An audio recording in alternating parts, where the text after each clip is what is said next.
Welcome to the Cursing Seamstress. I'm back for a quick video, I think.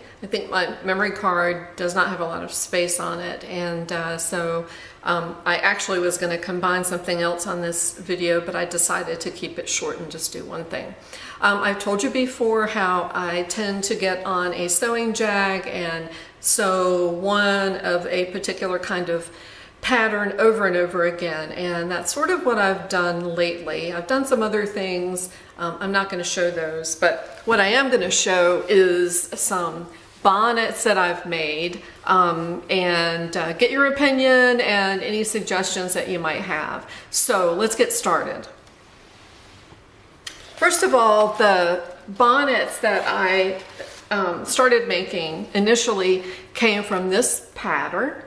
It's an old pattern. I've had it for several years, I think. And you can see the bonnet right there. There are two. There's a green one and there's a pink one. And then they've got little diaper covers and a dress and romper. So I decided to try the bonnets, and I made this one here pretty much the way they told me to. Followed the pattern. There's a casing in the back with a hole where you insert a ribbon and tie it. That's the back.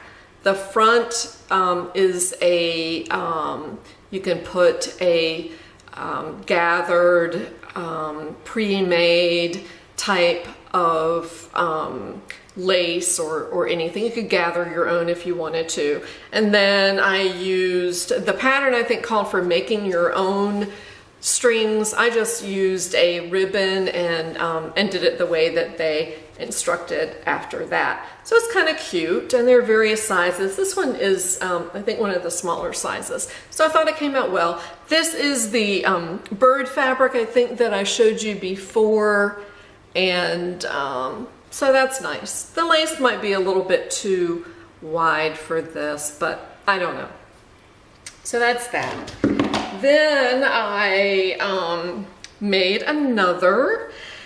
This one, I had some Hello Kitty fabric left over. I kind of made it the same way, except for the back I used elastic instead of the casing for a ribbon. I did not put any type of lace or anything on the front, and I used pre-made heart, that's a better view, ribbon for the front ties. So, and this I think is also a smaller baby size. Then I went online and I found a pattern, and I bet I will not, yes I do. This pattern is pretty good. It's put out by Purl Soho, and that's P-U-R-L, and then the next word is S-O-H-O. And you can just do a search and find it. I'm trying to think what the, yeah, that's it. I mean, you can do a search. That's the name of the site. So this has sizes for 0 to 3 months, 3 to 6 months, 6 to 12 months, 12 to 18 months, 18 to 24 months. It's a free PDF, and it involves cutting a main fabric and then the same thing in the lining, and that consists of a side, two sides, a center back, and a brim. And then, so those you would cut twice for the lining and for the main piece, and then you would make the strings to tie in the front. And actually, this is a pretty good pattern. They do want you to put some interfacing on the lining part of the brim.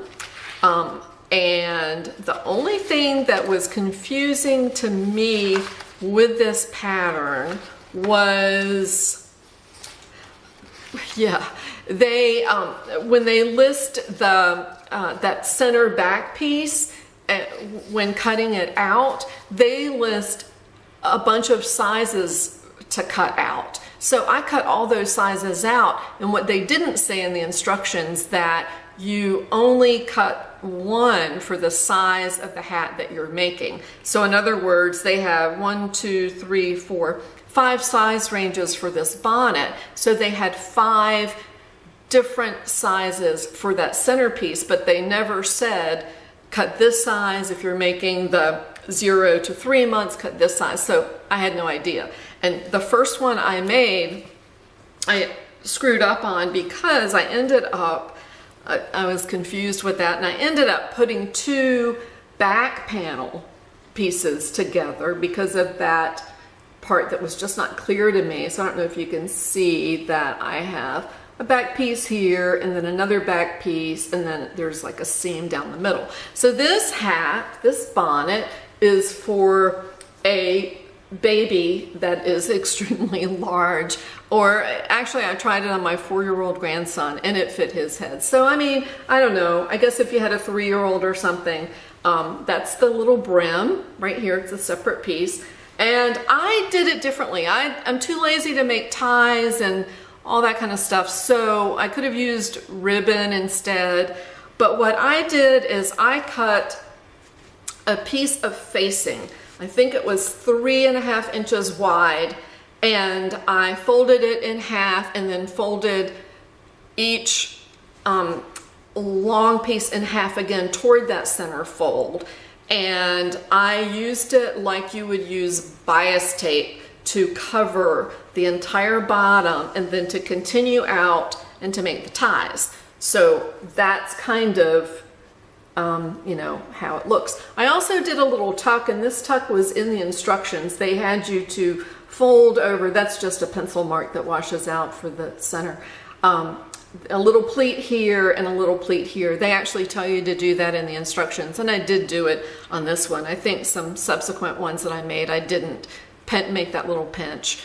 I don't have a little girl that I can try this on. It's unfortunate, but anyway. So this is for a big-headed kid, and it's really cute.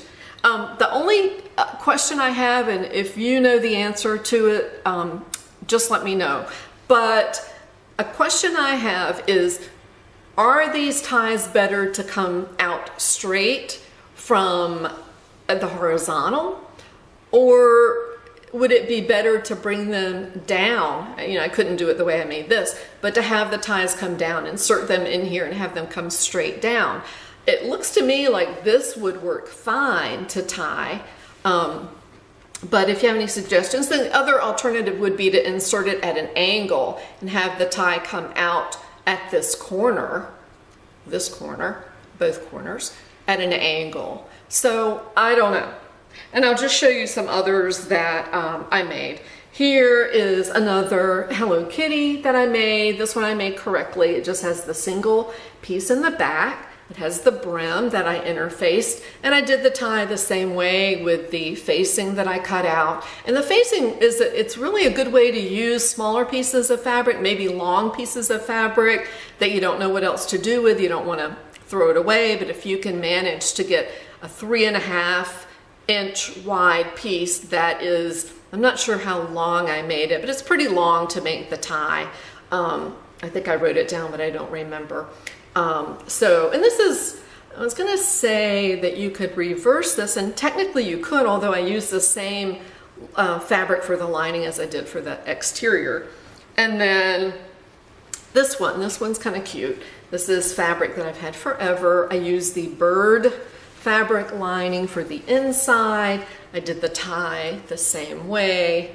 And so this one really would not be, I'll tell you why this one's not reversible, because I pieced the inside of this. The bird fabric I didn't quite have enough to cut whole pieces, so I just sewed a couple together. So you probably wouldn't want to wear this on the other side, but I just thought this was really sweet. They're all really sweet. I enjoy them a lot. So let me just go back to this new look pattern that I have. This pattern is number 6794. I don't know if it's still made, but I can guarantee you that there is a baby pattern out there that has a bonnet on it. So anyway, it's a pretty good pattern. And if you want to check that out. So that's all I have for today. I hope you enjoyed it. This is quick. My next video, or a video that will come up pretty soon, will be about how to organize patterns and instructions, to include the PDFs that I've downloaded. And I'll go into that. I am not a very organized person. I have to force myself to be organized, but I really need to start straightening up my sewing room and putting things where I can find them. And that's what I'm working on. So I will try to do that next time and give you an update. And the other thing I want to do is to show you a couple more vests that I made, and get your opinion about those. All right, hope you have a wonderful rest of the week. Hope you had a happy Valentine's Day yesterday. I took my Valentine out to eat lunch and tried to buy him a Valentine cupcake or something, but I ended up buying myself a dessert and taking it home and eating it. So anyway, so all right, thank you, and I appreciate your watching, and I will see you again in another week or so. Bye-bye.